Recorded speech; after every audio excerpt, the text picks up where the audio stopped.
مولاي صل وسلم دائما ابدا على حبيبك.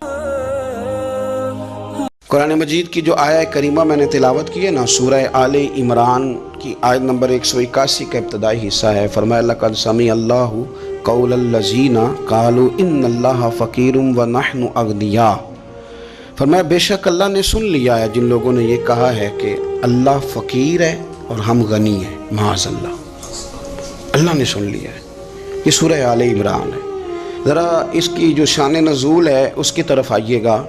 حضرت صدیق اکبر رضی اللہ تعالیٰ عنہ گزر رہے تھے تو یہودیوں کا بڑا رہنما مقتدا، بڑا عالم، تورات انجیل جاننے والا، وہ نہ بیٹھ کے یہودیوں کو کچھ پڑھا رہا تھا، سکھا رہا تھا. تو حضرت صدیق اکبر توحید پرست، عقیدے کے پختہ، راسخ العقیدہ مسلمان اس کے قریب سے گزرے تو فرمانے لگے، اس کا نام فنحاس تھا، کہنے لگے او فنحاس، تجھے بھی پتہ ہے، تیری تورات میں بھی لکھا ہے، تیری کتابیں بھی جانتی ہیں کہ سچ وہی ہے جو میرے محبوب کریم علیہ السلام ارشاد فرماتے ہیں، جو سید عالم صلی اللہ علیہ وسلم بتاتے ہیں وہ سچ ہے. تجھے پتہ ہے تو ان لوگوں کو توحید کی دعوت کیوں نہیں دیتا؟ یہ پھر شرک میں، بت پرستی میں، کفر کی طرف بڑھتے جا رہے ہیں. ان کو پیغام توحید دے، یہ اللہ تبارک و تعالیٰ کی عبادت کریں، اس مالک کی جس نے میرے نبی پاک کو اپنا رسول بنا کے بھیجا، اس طرف ان کی رغبت دے. تو وہ فنحاس جو تھا اس نے بڑی کفریہ جملے معاذ اللہ بولے. وہ کہنے لگا کہ اس رب کی ہم عبادت کریں جو ہمیں کہتا ہے کہ قرض حسنہ دو، اللہ کو قرضہ دو وہ تمہیں ڈبل کر کے واپس کرے گا. صدقات اور زکوٰۃ کا معاذ اللہ اس نے مذاق اڑایا. کہنے لگا اللہ ہم سے کہتا ہے میری راہ میں خرچ کرو، معاذ اللہ استغفر اللہ. کہنے لگا اس کا معنی تو یہ ہوا نا کہ ہم غنی ہیں اور اللہ فقیر ہے. ہر سوال کے جواب میں دلیل نہیں ہوتی.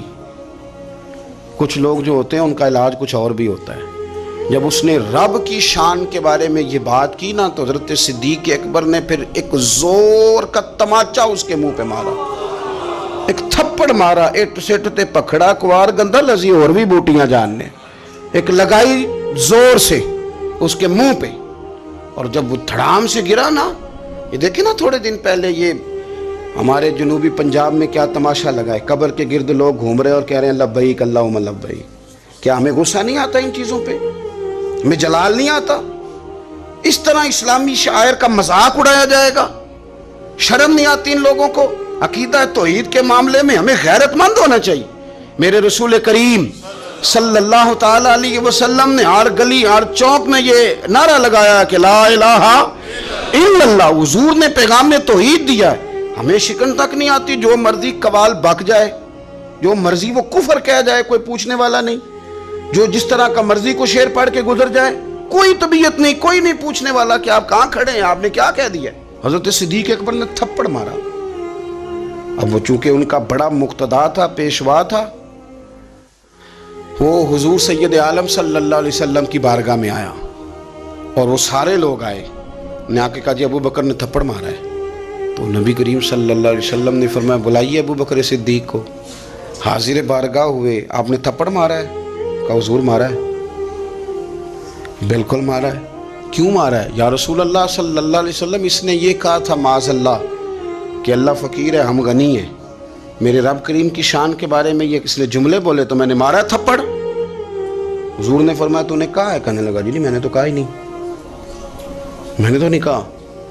اس کے جتنے لوگ تھے ان سے کہا بھی تم موجود تھے، اس نے کہا ہے؟ وہ کہنے لگے جی نہیں اس نے تو کہا ہی نہیں.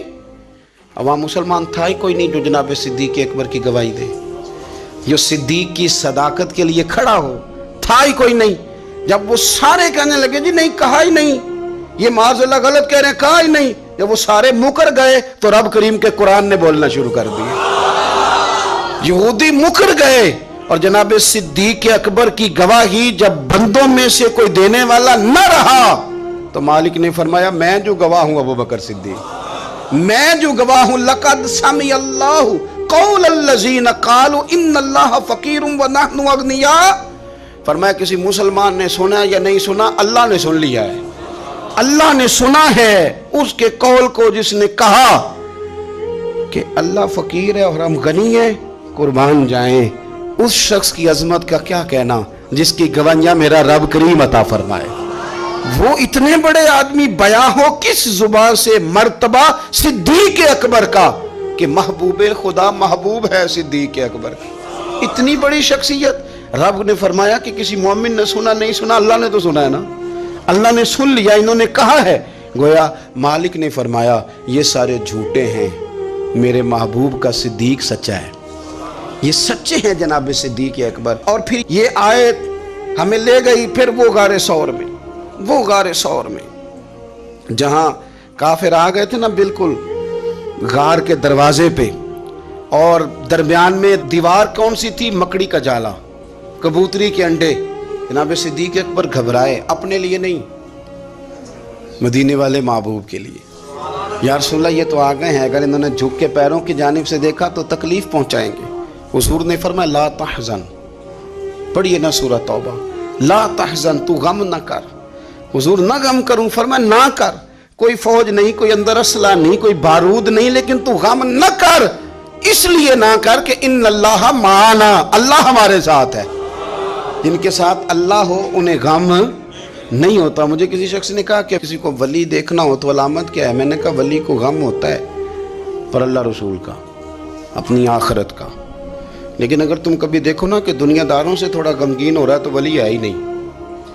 اگر وہ یہ دیکھ رہا ہے نا بندے نہ ادھر ادھر ہو جائیں, تو ولی کی تو علامت یہ ہے کہ الا ان اولیاء اللہ لا خوف علیہم ولا هم یحزنون, انہیں کوئی غم اور خوف.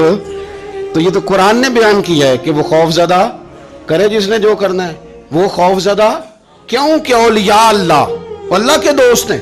اللہ کا دوست بندوں کا غم رکھتا نہیں. حضرت صدیق اکبر رضی اللہ تعالیٰ عنہ وہ ہستی ہیں کہ جن کی گواہیاں میرا رب کریم ارشاد فرماتا ہے. پھر آپ غور کریں اس بات پر, یہاں سے جو بات ثابت ہوتی ہے وہ یہ ہے کہ سچ بول دیں, سچے بن جائیں, سچ کے لیے کھڑے ہو جائیں. بندہ کوئی مدد کے لیے آئے نہ آئے, رب ضرور مدد فرمائے گا, وہ اپنے کرم سے مددگار بنے گا. سچ کے لیے کھڑے ہو. آپ نے زندگی میں یہ نہیں دیکھنا کہ آپ کے پیچھے لوگ کتنے چل رہے ہیں, دیکھنا یہ ہے کہ ہم جس رستے پہ ہیں وہ رستہ سچے لوگوں کا ہے, وہ انداز ٹھیک ہے, ہماری سوچوں نے جو زاویہ بنایا وہ سچ والا ہے, وہ اخلاص والا ہے. اگر آپ للہیت والے ہیں تو چلتے رہیں چلتے رہیں چلتے رہیں. گھوڑا جب دوڑتا ہے نا تو کبھی کبھی جھاڑیاں بھی اس کے پیروں پہ آئی جاتی ہیں, لیکن شرط یہ ہے کہ وہ دوڑتا رہے, منزل اس کی ٹھیک ہو, دوڑتا رہے. وہ اگر جھاڑیاں کبھی پیروں کو لگ جائیں گی تو پھر اتر بھی جائیں گی, لیکن اس کا کام یہ ہے کہ وہ دوڑے, چلتے رہیں.